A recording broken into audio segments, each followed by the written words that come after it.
Bom dia, pessoal. Hoje a aula vai ser um pouco mais curta, só que tem bastante informação. Então, eu pedi para vocês prestarem bastante atenção, mas vai ser rapidinho, tá? Eu vou até que ler umas partes aqui porque eu achei ela meio difícil. Mas vamos começar então. Vocês sabem o que é um profeta?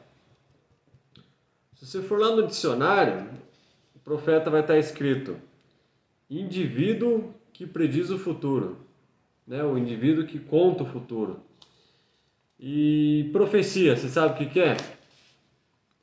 Se você for no dicionário, profecia quer dizer a predição do futuro feita por um profeta. Ou seja, profecia é o que vai ser no futuro, o que o profeta conta que vai ser no futuro.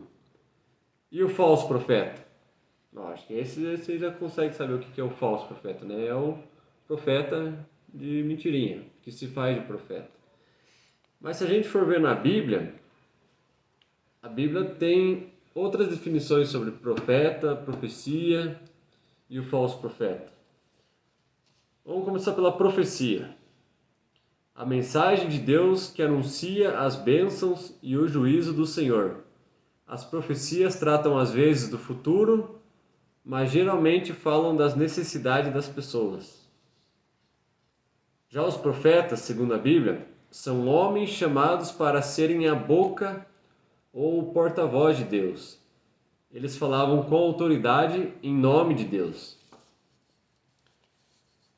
E segundo a Bíblia, os falsos profetas é qualquer pessoa ou fonte que anuncie profecias que não sejam a palavra de Deus.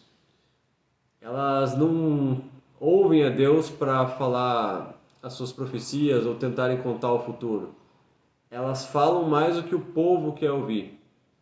Então, esses profetas, esses falsos profetas, não merecem a credibilidade da igreja. Agora que você já sabe o que é um profeta, uma profecia, já viram aí um pouco da diferença do que é no dicionário e o que é na Bíblia, nós vamos continuar a aula. Vocês vão assistir um vidinho rápido e analisem bem esse vídeo. E me contem o que vocês viram nele, o que lembra vocês desse vídeo.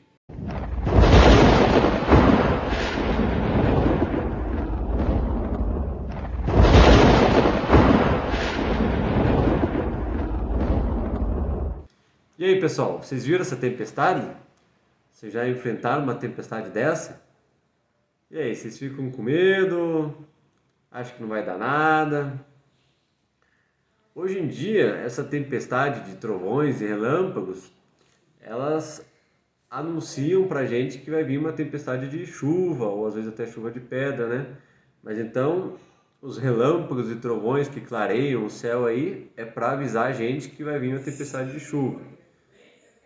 Mas antigamente não era para isso que acontecia uma tempestade de trovões. Na época de Moisés, quando Deus queria falar com o povo, ele mandava vários relâmpagos e trovões e às vezes até sons de trombetas. E aí sim o povo ia lá até o Monte Sinai e ouvia o que Deus queria passar.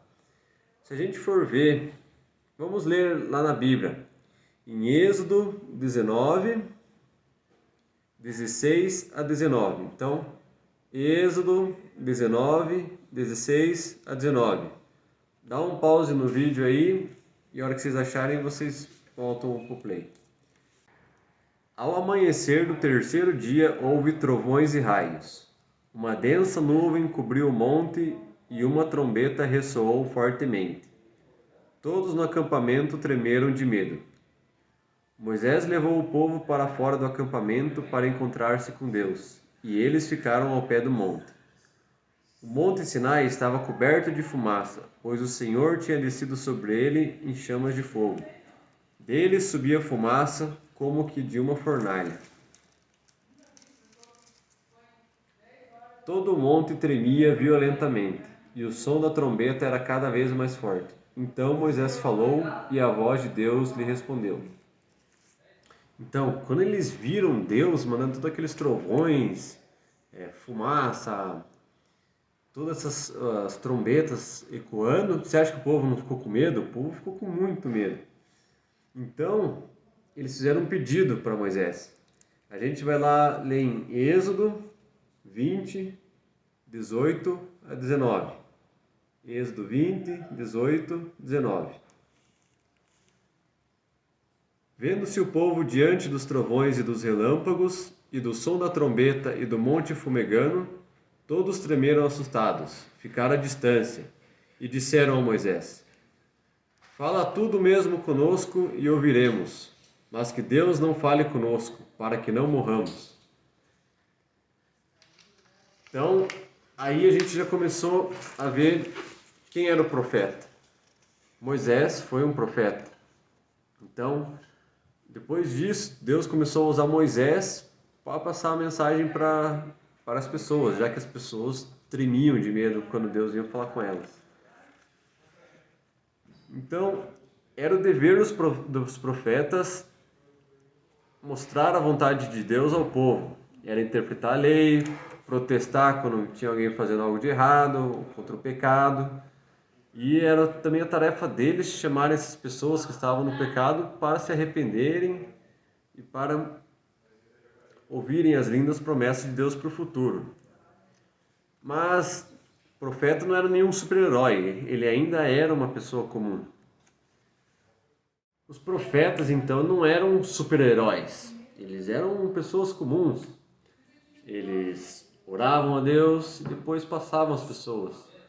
Mas vários profetas arriscavam as vidas deles, porque eles tinham que falar com os reis, com os príncipes, para demonstrar o que Deus queria para o povo. E a gente sabe que tinha muito rei que preferia adorar outros deuses, né?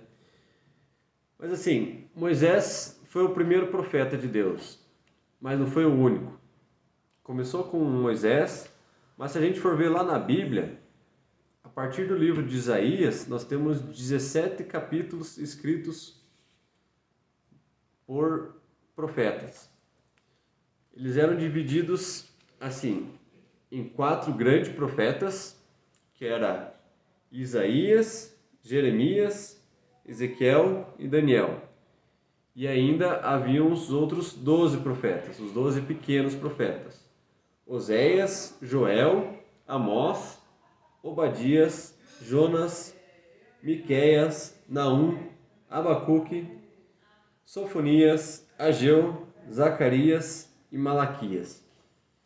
Mas por que existiam os grandes e existiam os pequenos?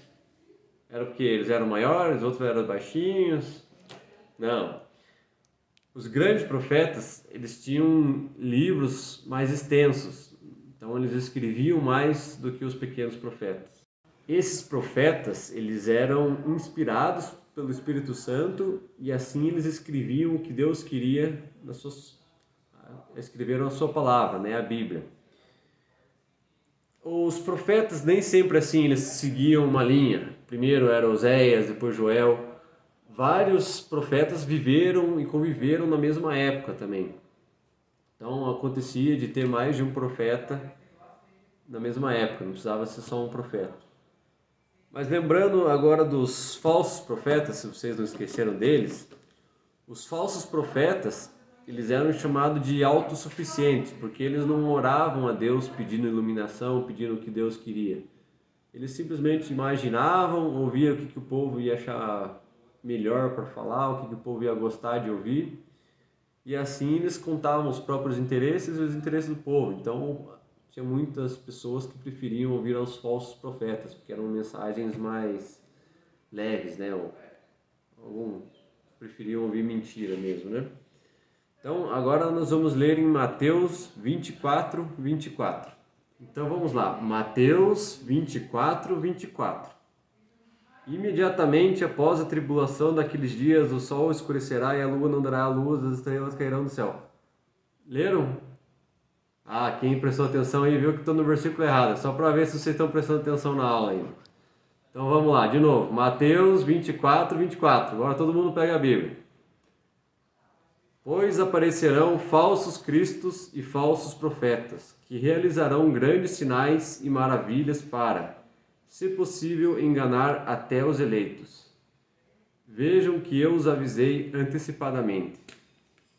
Então a gente já sabe que Deus já vinha avisando desde antes sobre os falsos profetas. E isso a gente vê muito hoje em dia. Qualquer televisão, qualquer canal que vocês veem, vocês já conseguem aí achar falsos profetas.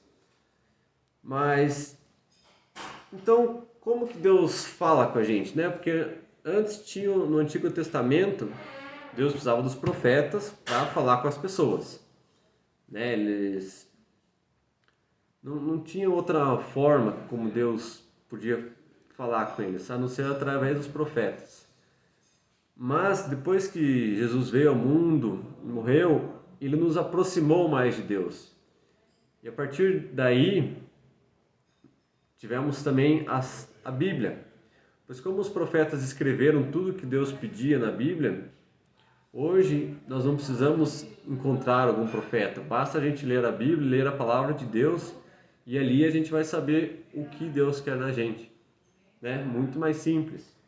Então, resumindo, hoje nós estamos cercados por vários falsos profetas, tanto esses videntes que querem ler o futuro e contar historinhas do que vai acontecer com o mundo, como também tem aquelas pessoas que preferem ter o seu futuro ou o seu dia escrito pelas estrelas, né? Você vê esse pessoal que lê horóscopo para saber como vai ser o dia, como vai ser a semana.